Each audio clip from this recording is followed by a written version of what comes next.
Masya Allah. Bismillahirrahmanirrahim. Waalaikumsalam warahmatullahi wabarakatuh. Muhammad Amin Sa'dun.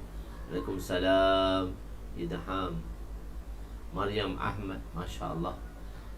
Muhammad Amin Idham first. Oh, Idham first. Masya Allah. Barakallah fi. Abdullah Azliam Fansuri. Waalaikumsalam. Ahmad Nobli. Masya Allah. Barakallah fi.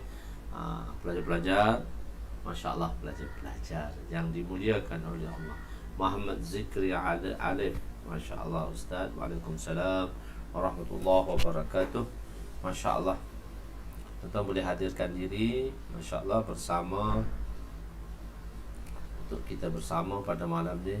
Muzammil Mansur, Jaz Hasbullah, Hafid Syazwan, Masya Allah, Hamzah Rani, Dr. Ramizu, Masya Allah, Muda Fadli, Masya Allah, Barakallah. Al-Midraji, Muda Al-Midraji, ya Al-Midraji, Masya Allah. Tangga Al-Midraji itu maksudnya tangga. Al-Syahidi Al-Midraji. Ini Al-Syahidi dah ada ni. Ahli Syahid, si Syahid Al-Syahidi.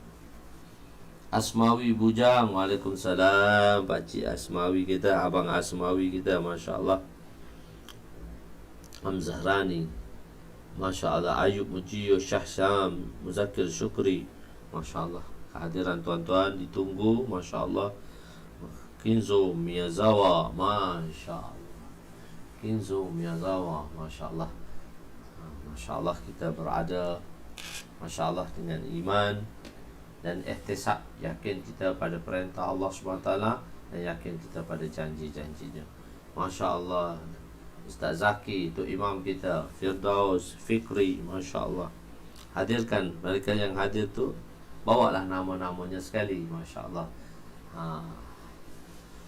Firdaus Fikri, Masya Allah. Ahmad Zaki dan lain-lain lagi lah, saudara-saudara kita yang lain-lain lagi, Masya Allah. Hadirkan diri. Ashraf Nur, Masya Allah. Ashraf Nur, Masya Allah. Masya Allah, Masya Allah. Barakallah fi.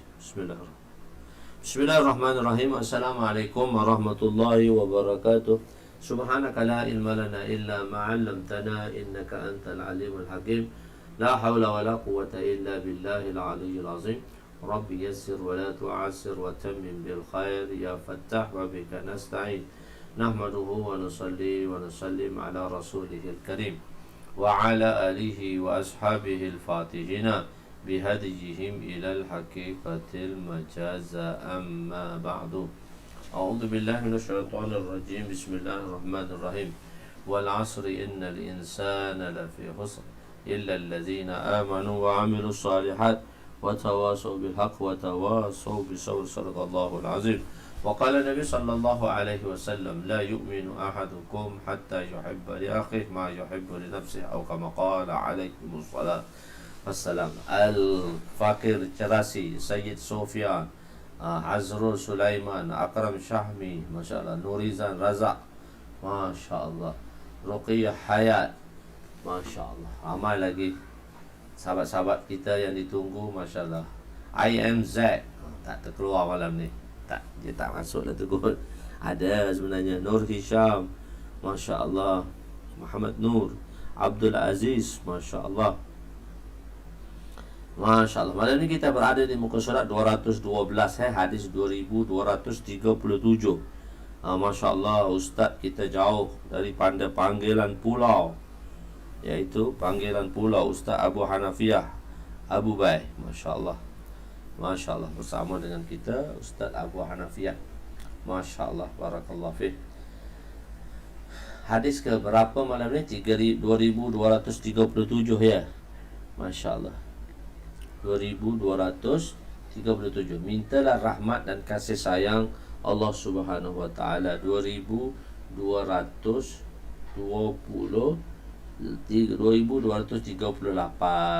Masya Allah. 2238. Sebab kemurkaan Allah ialah seorang meminta selain daripadanya. Kita jangan minta selain daripada Allah SWT, bahkan kita meminta kepadanya. Bismillahirrahmanirrahim. Hadis ke muka surat 203, Hadis ke 2238 kurangan 15. Wa an Abi Hurairah radhiyallahu anhu qala Rasul sallallahu alaihi wasallam man yas'alillaha yadghab alaihi, rawahu Tirmizi. Sayyidina Abu Hurairah radhiyallahu anhu meriwayatkan bahawa Rasulullah sallallahu alaihi wasallam bersabda, barang siapa yang tidak meminta daripada Allah, maka Allah murka kepadanya. Allah ialah satu zat yang mana Allah suka kita meminta dengannya. Dia adalah zat yang mana zat yang as-samad. As-samad ni zat yang tidak berhajat kepada siapa. Bahkan Allah lah zat yang menunaikan segala hajat dan keperluan kita. Jika seluruh manusia berhimpun di satu medan, minal awwalin ilal akhirin, daripada Nabi Adam alaihissalam sehingga ke bayi yang terakhir di dunia ini, dikumpulkan di dalam satu medan, dan setiap daripada mereka, seramai jumlah itu, setiap daripada mereka berdoa dengan bahasa masing-masing. Maksudnya semua bahasa yang berbeza, tak sama semua orang yang di atas medan tu, minal awwalin ilal akhirin. Maka berserentak minta dengan Allah. Sifat samadnya Allah ni, sifat samadnya Allah ni, iaitu Allah Ta'ala Sami', mendengar. Allah boleh dengar semua setiap doa yang dipohonkan kepadanya tanpa ada rintangan apa.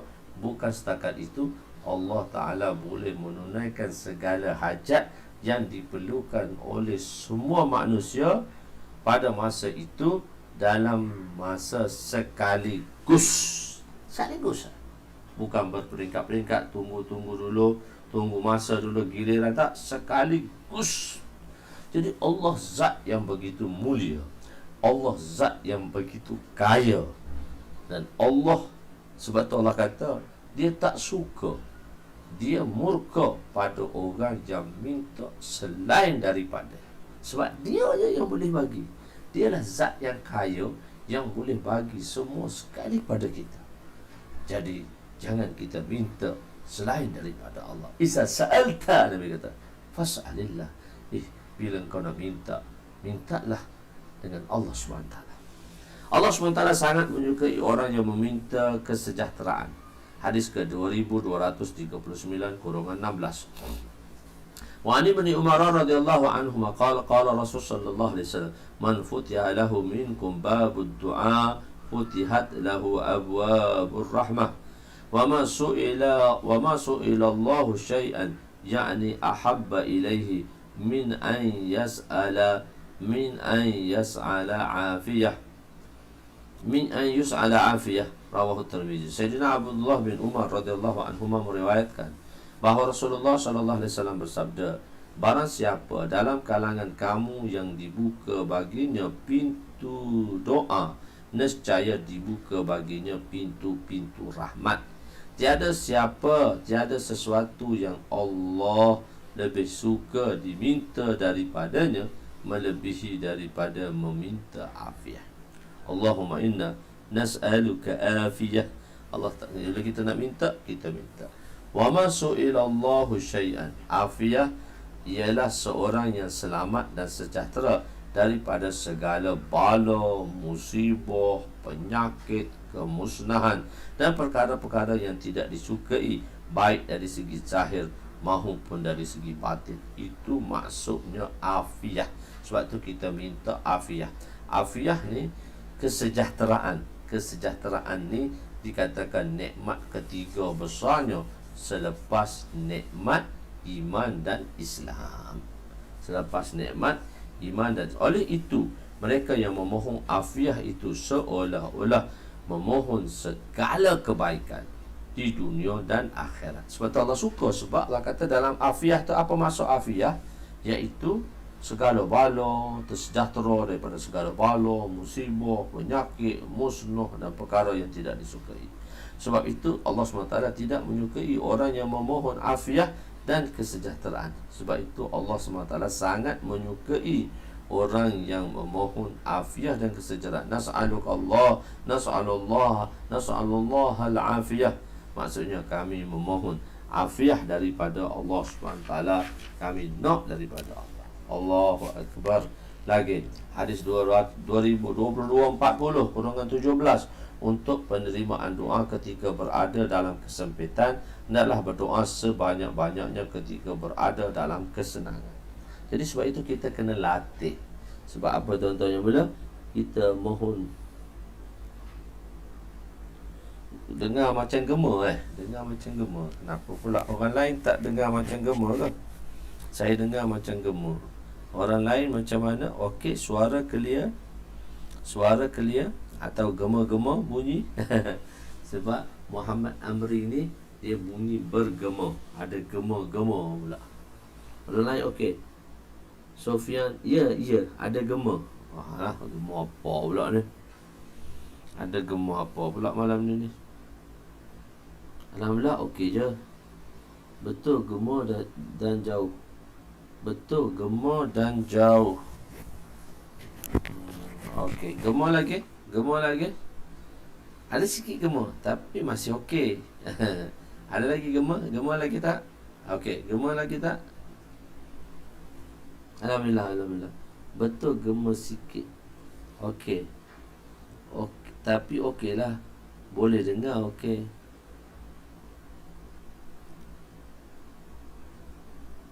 Boleh dengar, okey. Okey dah. Saya jauhkan sikit, Ustaz jauhkan sikit tadi. Ya, boleh dengar. Lagi okey tak? Okey tak? Gema lagi tak ataupun tak?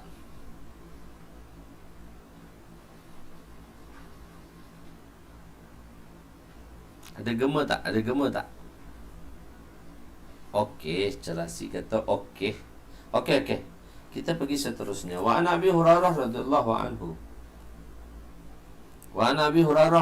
anhu qala Rasul sallallahu alaihi wasallam, man sarrahu an yastajib Allah lahu inda syada'id falyuqsir ad-du'a fi ar-rakha'i. Lain clear. Kuantan okey dengar. Rawahu Tirmizi wa qala hadza haditsun gharibun.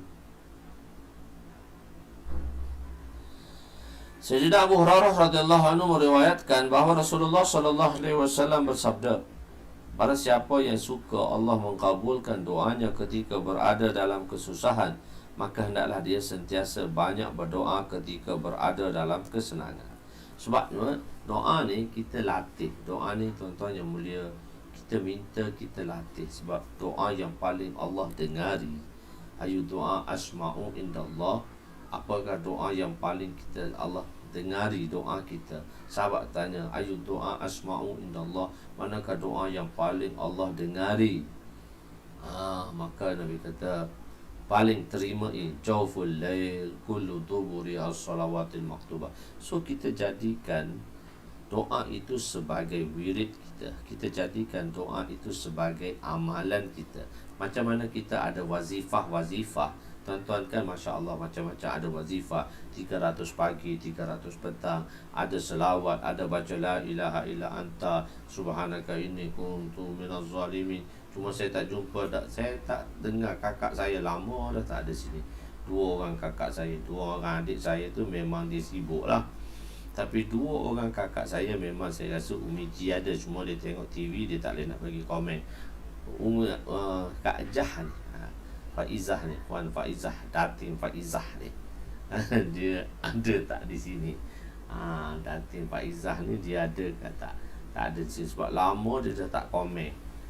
Tak mengomen dia dalam pengajian ini. Ya, aku menulis bukan kerana nama. Jadi mana doa yang kita pohon. Jadi sebab tu kita jadikan dia sebagai satu wazifah. Apa wazifah ni? Amalan. Wazifah ni amalan yang kita lakukan harian. Makanya Hamzah ada sayang.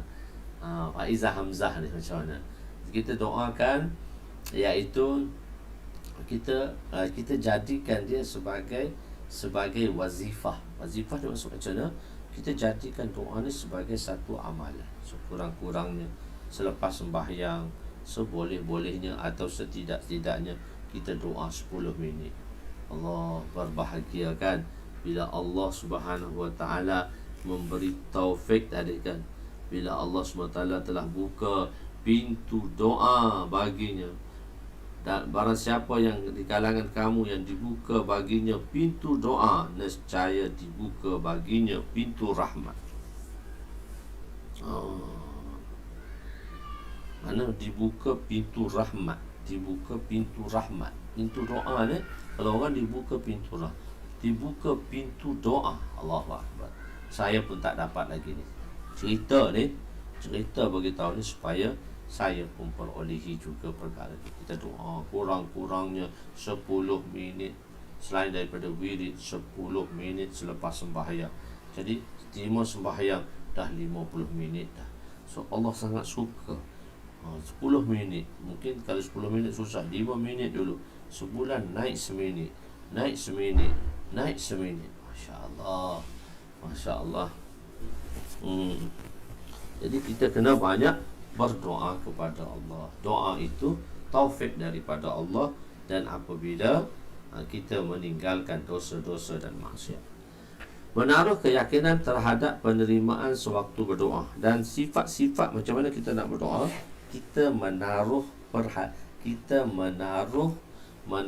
keyakinan, kita berkeyakinan terhadap penerimaan doa sewaktu berdoa. Wa anhu wa an Abi Hurairah radhiyallahu anhu qala Rasul sallallahu alaihi wasallam ud'u Allah wa antum muqinuna bil ijabah wa'lamu anna Allah la yastajibu du'aan min qalbin ghafir lahin. Rawahu Tirmizi wa qala hadza haditsun gharibun. Sayyidina Abu Hurairah radhiyallahu anhu meriwayatkan bahawa Rasulullah sallallahu alaihi wasallam bersabda, berdoalah kepada Allah dalam keadaan kamu yakin bahawa doa kamu diterima. Ketahuilah bahawa Allah tidak menerima doa daripada hati orang yang lalai dan leka.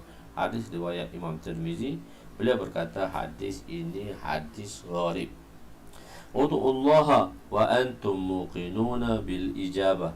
Hadis ini mempunyai dua maksud. Pertama, berdoalah dengan Allah sehingga kamu yakin, sehingga kamu dalam keadaan yang mana kamu yakin. Wow hadiah. Sewaktu dalam keadaan yang mana kamu yakin. Maksud pertama ialah berdoa kepada Allah dalam keadaan kamu meletakkan diri kamu dalam keadaan doa. Kamu berhak diterima, berada meletakkan diri kamu dalam keadaan doa. Kamu dalam keadaan doa, kamu berhak diterima. Dalam keadaan doa kamu kena letakkan diri kamu yang mana keadaan doa kamu ni berhak diterima, seperti kamu melakukan seamalan kebaikan, menjauhkan dosa, menunaikan syarat-syarat berdoa, mengambil peluang dengan waktu dan keadaan doa mustajab ketika sujud, solat fardu, waktu malam dan seumpamanya. So kita kena ra'inkan pula bila kita berdoa, bila waktu kita nak berdoa. Masya Allah, Ustaz Najib Taha, ahlan wa sahlan wa marhaba. Masya Allah, Masya Allah, sangat maaf Ustaz, sangat-sangat anak murid seorang lama tak hadir kelas. Iman kamzur, lakin jisim masbuk. Jisim masbuk, Masya Allah. Jadi kita kena cari waktu yang mana, kan, kita di dunia ini kita buat satu kerja, kita nak cari kerja singkat, dapat rezeki cepat.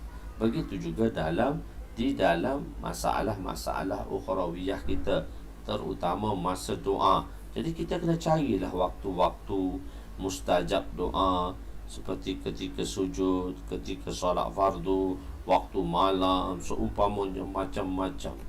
Kedua maksudnya, berdoalah kepada Allah dalam keadaan kamu benar-benar meyakini bahawa doa kamu pasti diterima dengan keluasan rahmat dan kasih sayang Allah.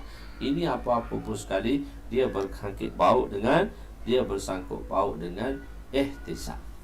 Zahirnya makna yang kedua lebih sesuai kerana bersesuaian dengan syiar, iaitu konteks hadis selepas itu. iaitu Allah tidak menerima doa daripada hati orang yang lalai. So, apa maksudnya?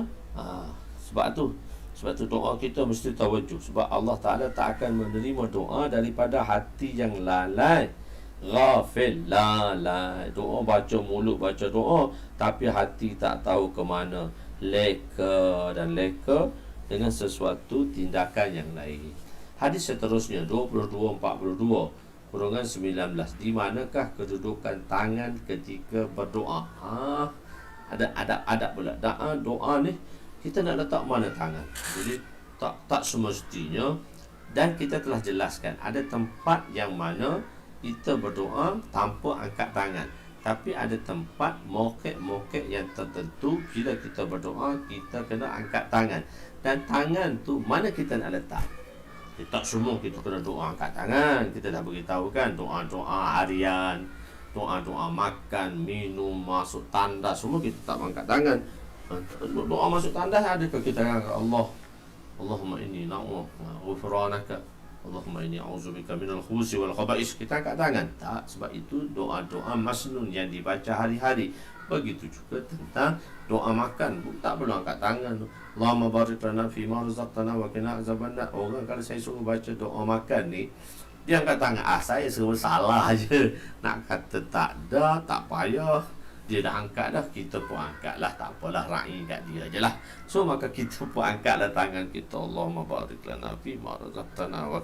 So ada doa tempat yang tak perlu kita angkat, khusus seperti doa-doa masnun. Tapi ada doa pada mokek-mokek tertentu. Mokek ni tempat-tempat tertentu, situasi-situasi tertentu.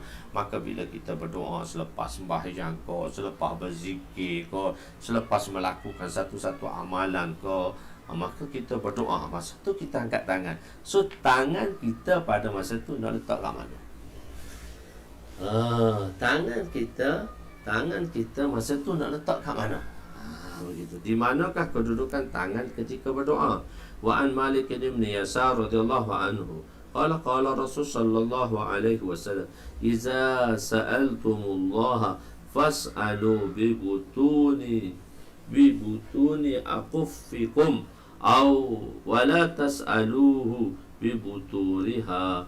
Sayyidina Malik bin Yasar meriwayatkan bahawa Rasulullah sallallahu alaihi wasallam berdoa apabila kamu berdoa dari meminta kepada Allah, maka mintalah dengan tapak tangan kamu dan jangan kamu meminta dengan belakang tapak tangan.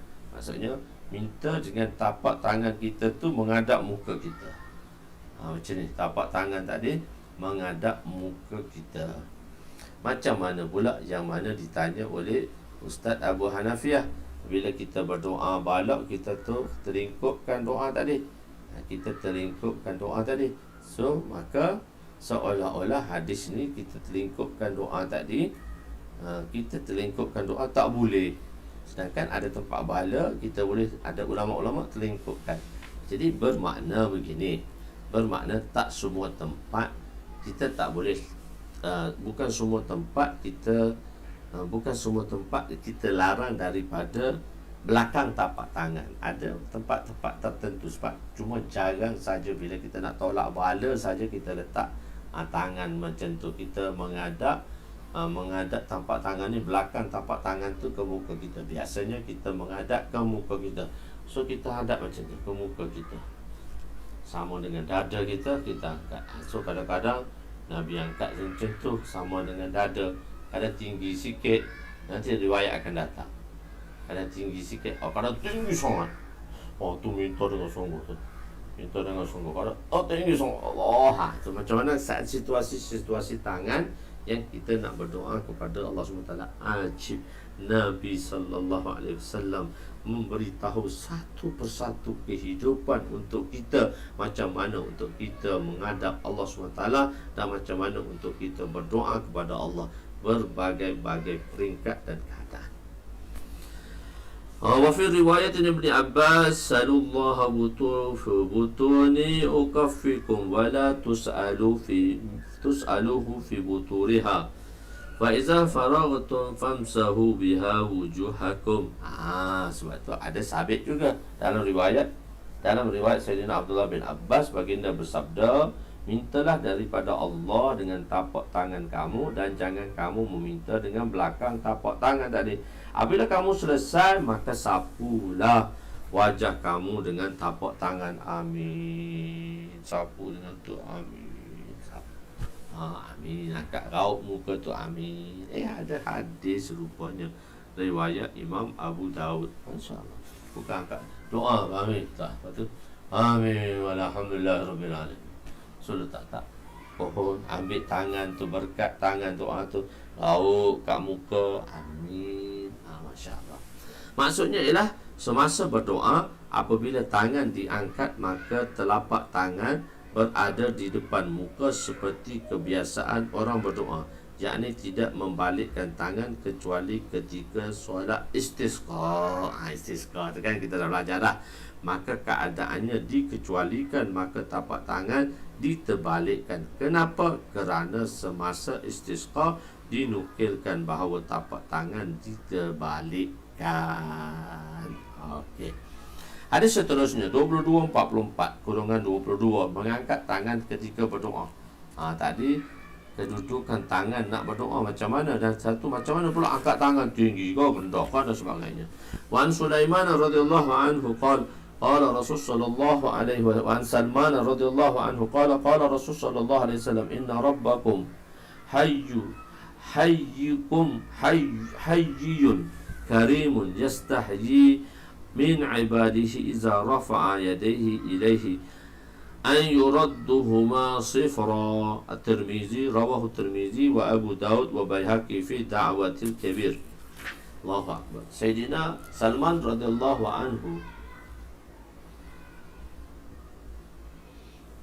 Sayyidina Salman radhiyallahu anhu meriwayatkan bahawa Rasulullah sallallahu alaihi wasallam berdoa, sesungguhnya Rabb kamu pemalu, sesungguhnya Rabb kamu tadi mempunyai sifat pemalu dan maha hidup. Allah Ta'ala ni mempunyai sifat haya. Sifat haya. Hayy inna rabbakum hayyun karimun wa yastahyu min ibadihi. Dan Allah Ta'ala malu daripada hambanya, bahawa hambanya mengangkat tangan kepadanya. Dia memulangkan hambanya dengan tangan yang kosong. Kerana Allah Ta'ala tak akan tinggalkan tangan yang diangkat itu dengan tangan yang kosong tanpa diberi sesuatu. Kadang takjil, kadang takjil, kadang takjil, kadang takjil, kadang takjil, dan kadang-kadang maslahah ditolaknya bala dan sebagainya. Sunat menyapu tangan selepas berdoa.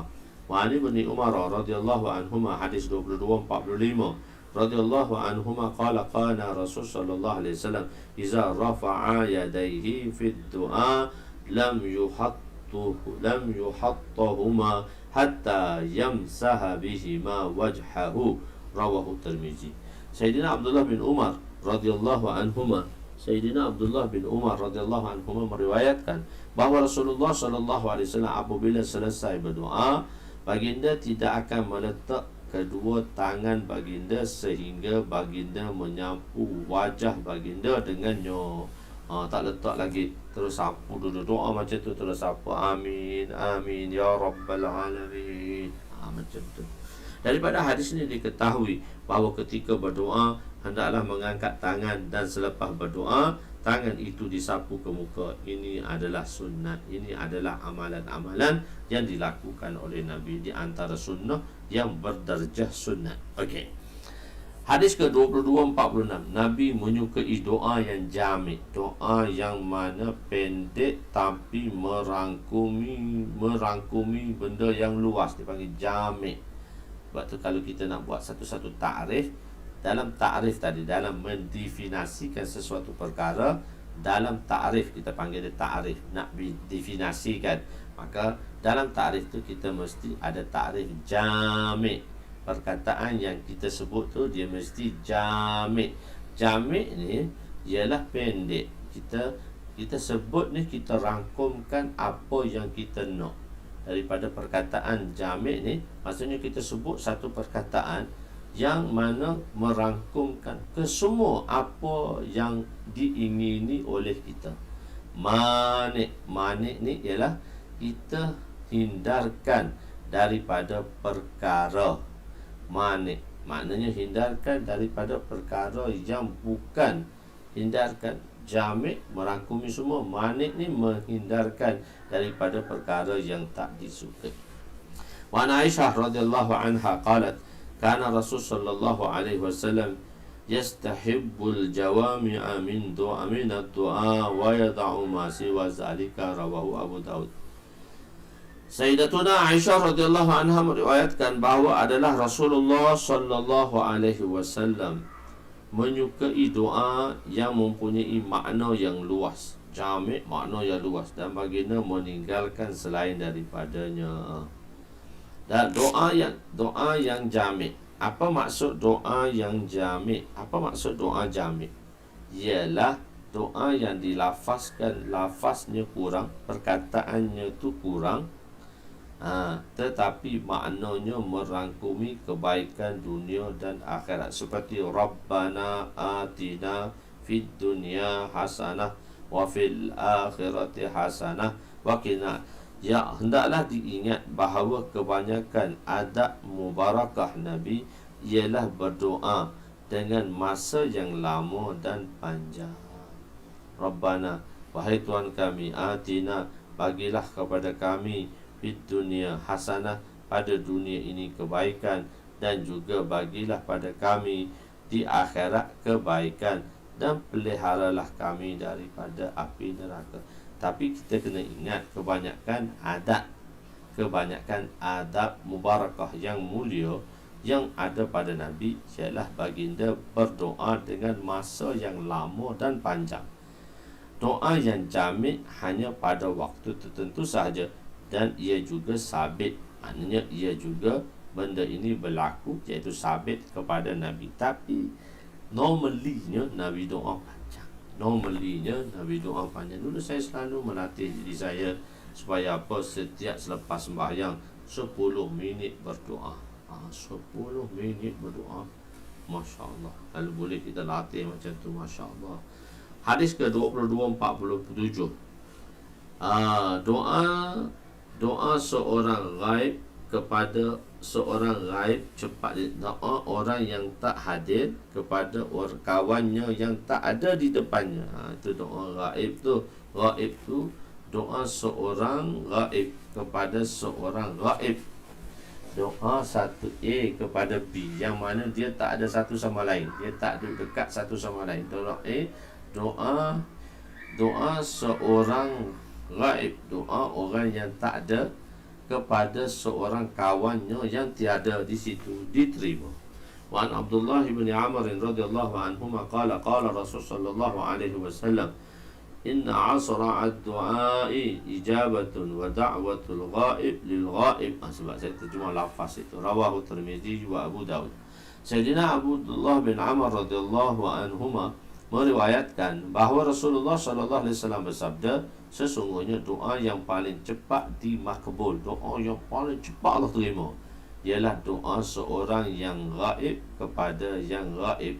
Seorang yang ghaib, satu orang yang ghaib pada pandangan kawan dia, dan kawan dia tu ghaib pada pandangannya. Si A tu ghaib dikira sebab B tak nampak dia, dan B tu dikira ghaib oleh A sebab A tak nampak B. Tapi sama-sama tak nampak, sama-sama tak ada dalam majlis lah. A dan B berdoa satu sama lain, berdoa pada kawannya yang tak ada dalam majlis, dan doa ni cepat diterima. Sebelum ni kita dah beritahu, malaikat kata walaka mislu, walaka mislu, walaka mislu. Ya Allah, bagilah dia sebagaimana yang diberi kepada kami ini. Diberi juga pada dia sebab dia berdoa untuk orang lain. Doa diterima. Doa orang yang gaib kepada saudaranya yang gaib cepat diterima, kerana doa itu datang daripada hati yang ikhlas. Doa daripada hati yang ikhlas akan diterima oleh Allah Subhanahu wa taala. Hadis ke-2248/24, meminta doa daripada orang yang baik. Kita boleh minta doa daripada orang yang soleh, doa daripada orang yang baik, doa daripada pelajar-pelajar, doa daripada ibu-ibu, doa daripada bapa-bapa, doa daripada semua kita sekalian ni. Sebab tu saya beritahu, kita sentiasa berdoa satu sama lain. Kita berdoa untuk kawan-kawan kita tadi. Masya Allah. Sayyidina Umar radhiyallahu anhu wa an Umar bin Khattab radhiyallahu anhu ista'zantu an-nabiy sallallahu alaihi wasallam fi umrati fa'azina li qala ashriqna ya ukhay fi du'a'i wa la tansana faqala kalimatan ma yasurruni anna li bihad du'a bihad dunya. Rawahu Abu Daud wa Tirmizi wan tahat riwayatuhu inda qawlihi wa la tansana. Sayyidina Umar bin Khattab radhiyallahu anhu berkata, aku meminta izin kepada Nabi untuk menunaikan umrah. Lalu baginda memberi keizinan. Sahabat nak buat apa kerja mesti minta kebenaran. Walaupun kerja tu baik, tapi minta permission. Maksudnya orang bawahan ni, kalau dia nak pergi mana, dia kena bagi tahu, minta izin. Minta izin, bukan bagi tahu, minta izin. Tuan, saya ni nak keluar ni, saya tu nak pergi sekejap ke sana. Kalau tuan dia bagi, maka keluarlah. Kalau tak bagi, tak apa. Kalau dia tuan bagi tak bagi, saya nak keluar, itu dia bukan minta tu. Itu adalah pemberitahuan. Si isteri beritahu suami-suami, bang, saya nak keluar kejap ni, boleh tak? Jadi suami tak kata apa, dia pun keluar juga. So baba, saya nak keluar ni, saya nak keluar kejap. Jadi bila nak minta masa tu, tak boleh nak kata tak boleh dah, sebab dia dah pakai semua dah baju nak keluar, maka keluarlah dia. Maka keluarlah dia, tak boleh lah. Macam tu. Okey. Baginda meminta keizinan kepadaku. Baginda beri izin padaku. Baginda bersabda, wahai saudaraku, ya ukhayyu, ya ukhayyu, wahai saudaraku yang mulia, sertakan kami dalam doamu dan jangan kamu lupakan kami. Baginda sallallahu alaihi wasallam mengucap kalimah yang aku tidak suka kalau ia dengar dengan bayaran dunia. Baginda mengucap kalimah yang aku tidak suka kalaulah ia ditukar dengan bayaran dunia ini. Hadis riwayat Imam Abu Daud, Imam Tirmizi. Imam Tirmizi berkata, berhenti tempat pada perkataan wala tansana asyriqna ya ukhay fid du'aik. Nabi mengucap kepada Sayyidina Umar, Nabi memberitahu kepada Sayyidina Umar perkataan yang menjadikan kegembiraan bagi beliau. Nabi telah beritahu kepada Sayyidina Umar, seronok dia menyebabkan Nabi minta suruh aku doa kat dia. Begitu. Yang tidak dapat dijual beli. Satu perkataan yang mana dia kata, tak mahal dia, tak ada siapa boleh bayar ni. Kita selalu kata, ni macam mana ni nak dapat ni? Mahal, terima kasih, boleh tak saya pakai tu, tak ada harga tu. Maksudnya bukan tak ada harga, tak ada harga untuk ditetapkan padanya kerana nilainya sangat tinggi. Dalam keadaan ini Nabi bersabda, jadi dalam sabdaan Nabi ini terdapat 5 faedah. Pertama ialah perbuatan Nabi ini menunjukkan kepada sifat rendah diri Nabi. Nabi minta doa dengan ubah rendah diri. Nabi merendahkan hatinya dan merendahkan dirinya dan memohon agar pergi ke sana, duduk depan Kaabah, minta doa pada aku. Baginda meminta Sayyidina Umar berdoa untuknya sewaktu beliau ingin menunaikan umrah. Bukanlah bermaksud kedudukan dan maqam ubudiyah Nabi lebih rendah daripada Sayyidina Umar. Tak, Nabi tak menunjuk itu, tapi Nabi merendahkan hati. Nabi merendahkan perbuatannya untuk menunjukkan sifat rendah hati. Kedua, ialah mengajar umat ini supaya meminta doa daripada orang yang soleh walaupun kedudukan mereka lebih rendah. Jadi biasanya kita duk minta orang tinggi, kita duk rasa orang tinggi, duk rasa ustaz dia tinggi. Ustaz, doa untuk saya. Ustaz, doa. Kamu pun, tuan-tuan semua pun kena doa juga ustaz. Kita doa untuk ustaz. Mari kita doa untuk ustaz. Jangan minta doa saja dengan ustaz. Tak, malam ni kita doa untuk ustaz. Macam tu.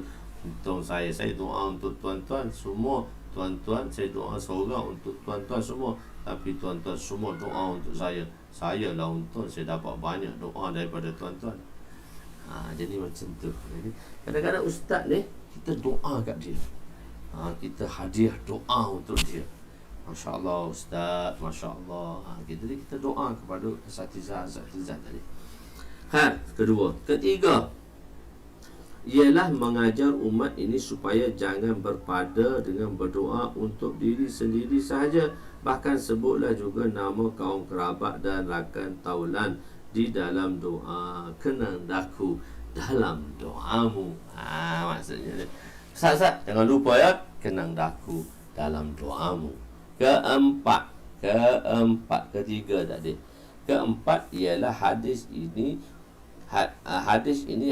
ini menunjukkan bahawa Rasulullah sallallahu alaihi wasallam menzahirkan kemuliaan Umar. Perbuatan Rasulullah meminta doa daripada beliau membenarkan fadilat dan kemuliaan beliau.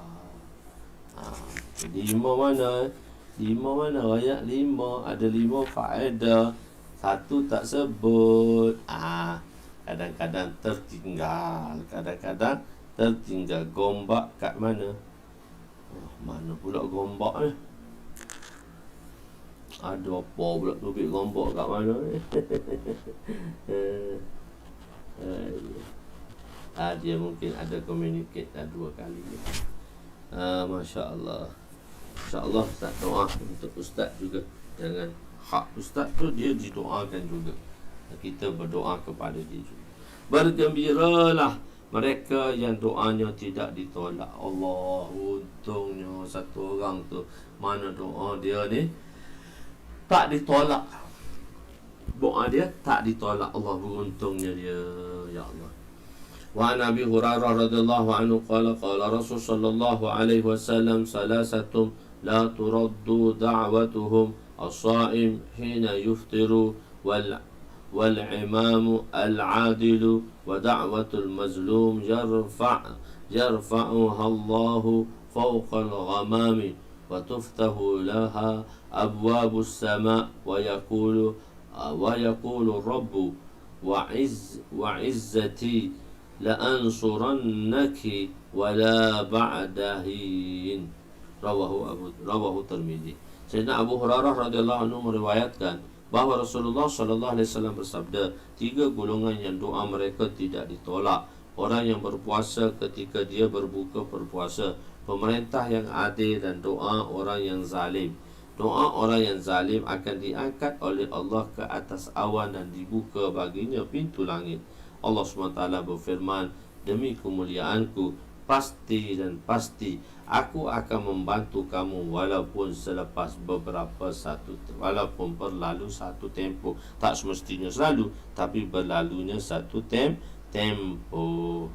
Wa yarfa'ullahu fawqal ghama. Doa orang-orang yang dizalimi diangkat dan berada di atas awan serta dibuka pintu langit untuknya. Ini merupakan kinayah bahawa doa orang yang dizalimi sampai di atas dan segera diterima. Doa orang yang kena zalim ni, doa dia diterima. Masya Allah, doa-doanya diterima. 3 doa yang tidak ditolak. 3 doa yang mana Allah tak tolak. Wa an Abi Hurairah radhiyallahu anhu qala Rasul sallallahu alaihi wasallam, da'watun salasun da'watil mustajabat la syakka fihinna da'watul walid wa da'watul musafir wa da'watul mazlum. Rawahu Tirmidzi wa Abu Daud wa Ibnu Majah. Sayyidina Abu Hurairah radhiyallahu anhu meriwayatkan bahawa Rasulullah sallallahu alaihi wasallam bersabda, 3 doa yang diterima, 3 doa yang diterima yang tidak ada kerugian lagi padanya. Doa seorang ayah kepada anak-anaknya, doa seorang musafir sewaktu dia bermusafir, dan doa seorang yang dizalimi. Da'watul walid. Apa maksud da'watul walid? Doa daripada ibu bapa. Maksud doa bapa ialah seorang bapa mendoakan untuk anaknya, sama ada doa kebaikan wa'yazubillah atau doa keburukan, tak tolak. Kedua-duanya akan segera diterima. Apabila doa bapa diterima, maka doa seorang ibu kepada anaknya lebih lagi lah akan diterima. Walaupun di dalam hadis ini tidak disebut doa ibu, ini adalah kerana kasih sayang seorang ibu kepada anaknya lebih berbanding dengan bapanya. Sebab tu dia kata bapa ni dia tak tunjuk sangat ke anak, tapi jadi Allah Ta'ala kata ini bapa yang doa untuk anak. Ibu tu Masya Allah, ibu tu tetap ibu kan. Ibu tu tetap ibu yang sentiasa mendoakan kebaikan untuk anak-anaknya, walaupun anaknya tadi mungkin telah mengguriskan perasaannya, tapi dia tetap memaafkan dan mendoakan untuk anak-anak tersebut. Da'watul walid. Jadi da'watul musafir. Da'watul musafir, doa seorang musafir, padanya terdapat 2 makna. Makna pertama ialah doa diterima bagi hak seorang yang melakukan ihsan dan kebaikan padanya. Maksudnya pertama ialah doa diterima bagi hak seorang yang buat baik dan melakukan kebaikan pada musafir tadi. Tolong dia, Masya Allah, jadikan dia tetamu, dudukkan dia rehat, bagi rumah dan tanpa dikenakan apa-apa, dan dibantunya dan menyampaikan keburukan. Begitu juga doa keburukan akan diterima bagi mereka yang menyusahkan dan menyampaikan keburukan kepada musafir. Makna kedua pula ialah seorang musafir diterima secara mutlak, sama ada untuk dirinya ataupun untuk orang lain ketika berdoa. Da'watul mazlum, doa orang yang dizalimi. Maksudnya ialah barang siapa yang membantu seorang saudara yang dizalimi, lalu dia mendoakan untuk orang yang membantunya, maka doanya diterima. Tapi telah dulu kita dah cerita kepada tuan-tuan, apabila si A dia telah melakukan kesalahan dan kezaliman kepada si B, mungkin si A tadi dia telah tumbuk B 5 kali. Bila diberitahu kepada pengadilan, maka hakim C telah membuat keputusan bahawa iaitu buat keputusan apa dia? Apa pula dia? Kadang-kadang kita nak cerita apa dia jadi terlupa pula dah di situ. Maksudnya ialah da'watul mazlum tadi. Bila buat keputusan bahawa A tu boleh A memukul B, maka B bila dia buat pengaduan dan dakwa cukup, maka hakim C memerintahkan B untuk memukul A sebagai satu balasan yang dilakukan oleh A terhadap B. Contoh, bila A memukul B dengan 5 pukulan, maka B berhak dengan keputusan hakim tadi, berhak untuk memukul dia juga dengan 5 kali. Dia berhak untuk memukul dia atas dasar 5 kali. Jadi kalaulah B tadi dia pukul orang tu sampai ke 5 dan habis 5 kali, dia nak pukul kali ke-6, maka kita yang menyaksikan di situ perlu tahan perbuatan B, sebab sekarang dia telah melakukan perkara yang berlebihan yang sepatutnya dilakukan oleh beliau kerana kelakuan yang dilakukan oleh A kepadanya tadi. So A ditumbuk B, A ditumbuk B 5 kali. B diberi kebenaran untuk membalas si A dengan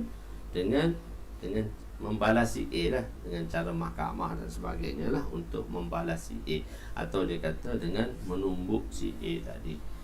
Bila tumbukan kelima sudah habis, maka dia nak mengacukan atau nak mengadukan pada tumbukan yang keenam, maka orang lain perlu menahannya, kerana walaupun A dulu dia zalim kepada B, sekarang B telah memukul A sebanyak 5 kali. Itu menandakan sama rata. Bila dipukul ke-6, maka B ialah orang yang zalim. Pattern tukar. Jadi B tadi menjadi orang yang zalim kerana dia mengambil tindakan lebih terhadap A. Maka dia jadi orang yang zalim, orang yang dizalimi. Maka doa dia juga diterima. Doa dia juga diterima. Jadi sebab itu bila satu orang bersalah kepada kita dan kita boleh membalasinya, maka yang terbaiknya wa'fu anhu wasfah, kita maafkanlah dia apa yang dia buat pada kita. At least sekurangnya kalau kita nak buat dengannya, maka setimballah yang kita boleh ambil, yang boleh lakukannya. Setimballah.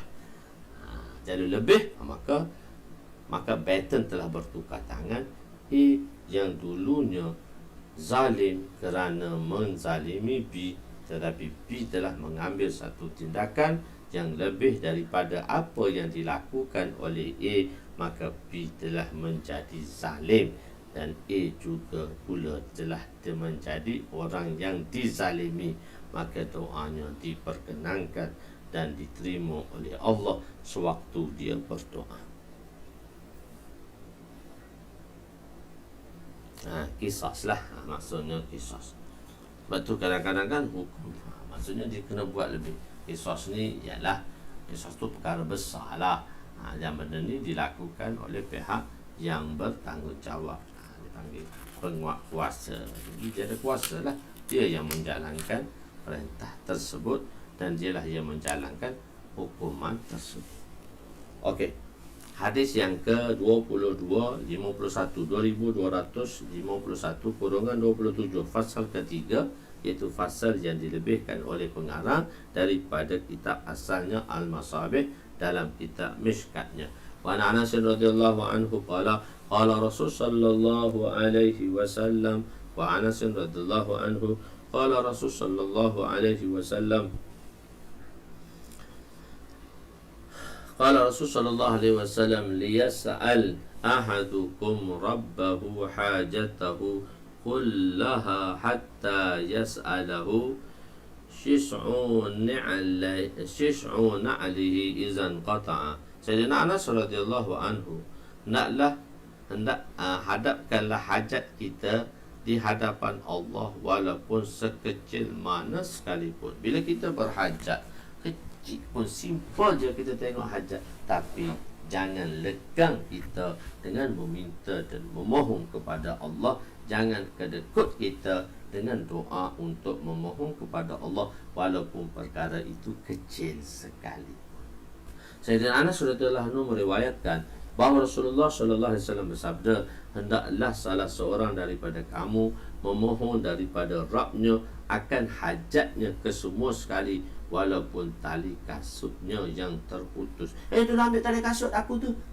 Tak. Minta dengan Allah. Mana kita pun ambil sendiri. Kalau orang ulur, alhamdulillah. Orang tak ulur, kita pun tak sakit hati, kita ambil sendiri.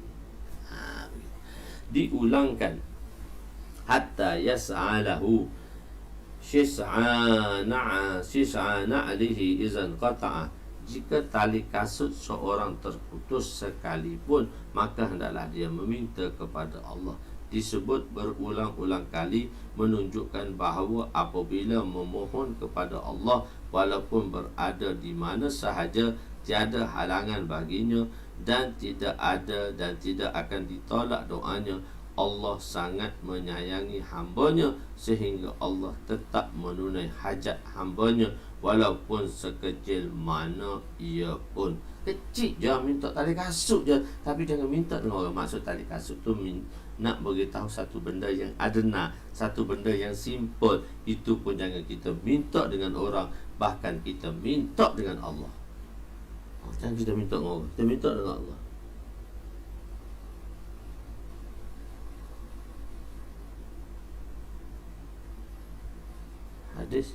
Hadis 251 daripada riwayat Imam mana ya? Tak diceritakan di sini. Sebab tu musannif tadi dia tak cerita.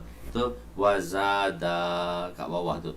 Wazada fi riwayatin an sabit al-bunani mursalan hatta yas'alahu milha wa hatta yas'alahu shis'ahu izan qata'a rawahu Tirmizi. Tengoklah bawah tu. Tengoklah bawah tu. Tu 251 tu dia jawab dalam 252. Sebab 252 tu wafi riwayat. Bila disebut berulang kali menunjukkan bahawa apabila memohon kepada Allah walaupun berada di mana sahaja tiada halangan baginya dan tidak akan ditolak doanya. Allah sangat menyayangi hambanya sehingga Allah tetap menunaikan hajat hambanya walaupun sekecil mana. Kita masalah sekarang malu nak. Malulah saya nak minta dengan Allah. Malu apa banyak pun minta. Malulah saya nak minta dengan Allah. Takkan nak minta duit RM10. Takkan ya Allah bagilah rezeki kat aku. Malu. Kalau kita minta dengan orang kita tak malu. Kita minta dengan orang kita malu ke tak? Kita minta dengan orang kita malu ke tak? Kita minta Allah dengan Allah, apa nak malunya? Sebab Allah dah janji pada kita. Cuma jangan kita minta maksiat, jangan kita minta putus silaturahim, jangan kita buat perkara-perkara yang sebelum ni telah diceritakan. Sayyidina Abu Ali berkata, setiap hajat sama ada besar ataupun kecil, hendaklah kita memohon kepada Allah. Beliau telah menyebut satu kisah Sayyidina Musa sebagai misal. Apabila Sayyidina Musa hendak bertemu dengan Allah, maka baginda meminta daripada Allah satu permintaan khusus. Rabbi arini unzur ilaik. Ya Allah, tunjukilah kepadaku zatmu dalam tempat yang lain. Dalam tempat yang lain baginda berdoa, maksudnya ya Allah, turunkanlah kepadaku harta bagi mereka yang berhajat. Imam Tirmizi rahmatullahi alaih meriwayatkan dalam tambahannya dalam riwayat tersebut daripada Sayyidina Hadrat Sabit Al-Bunani secara mursal. Hadis ni hadis mursal, sahabat tabi'i terus direct kepada Nabi tanpa disebut nama sahabat. Tapi dalam riwayat Sayyidina Anas ada sebut Sayyidina Anas. So hadis tadi muttasil lah, bawah tu hadis munqati' lah. Hadis tadi munqati'. Jadi oleh kerana mafhum dia sama. Yang masalah dia orang kata, dah ada hadis sahih, apa nak ada hadis dhaifnya? Nak bagi tahu di sini bahawa dibawa juga matan, dibawa juga hadis yang semakna dengannya. Walaupun dia tak kuat, tapi oleh kerana sebelum itu hadis sahih telah ada. Bukan kita kata tak ada hadis sahih ke nak ambil hadis dhaif. Tak, nak beritahu hadis dhaif itu juga memainkan peranan penting juga. Walaupun dia tidak boleh dijadikan istinbat, cuma boleh mengambil faedah untuk berdoa atau fadail amal. Wallahu a'lam lah. Jadi itu perkara yang penting lah. Lepas tu semana setinggi manakah tangan perlu diangkat ketika berdoa? Banyak lagi lah. Lepas tu apabila Nabi berdoa dalam keadaan mengangkat tangan, maka baginda akan menyapu tangan ke muka. Adab berdoa mengangkat tangan terlalu tinggi dalam setiap kali berdoa adalah bid'ah. Macam-macam lah akan diceritakan. Tak lama lagi insyaAllah kita bertemu pada hari Isnin ni lah. Hari Isnin Abu Nibras. Nibras Masya Allah, tak apalah, dia dapat. Ada satu orang sahabat datang di akhir majlis, dia duduk bersama dengan Nabi SAW. Nabi kata, tak rugi orang yang berada dalam majlis itu. Jadi tuan ni, Abu Nibras ni, Masya Allah, tak rugi, ada pahala. Tapi lagi menguntungkan, boleh dengar rakaman siaran dia balik. InsyaAllah dalam bab ni telah kita bahaskan. Yang baik itu daripada Allah, Yang kurang itu daripada kelemahan saya. Aku qouli hadza astaghfirullahalazim li wa li walidayya wa li jami'il muslimina wal muslimat wa lil mu'minina wal mu'minat al ahya'i minhum wa amwat bi rahmatika ya arhamar rahimin. Ya awwalal awwalin wa ya akhiral akhirin wa ya zal quwwatil matin wa ya rahimal masakin wa ya arhamar rahimin. Allahumma ighfir lana dhunubana wa wasi' lana khalaqana wa tayyib lana kasabana وكنعنا بما رزقتنا ولا تزهب طلبنا إلى شيء صرفته عنا وصلى الله على سيدنا محمد وعلى آله وصحبه أجمعين والحمد لله رب العالمين. تقبل الله منا ومنكم يا كريم. تقبل إن شاء الله.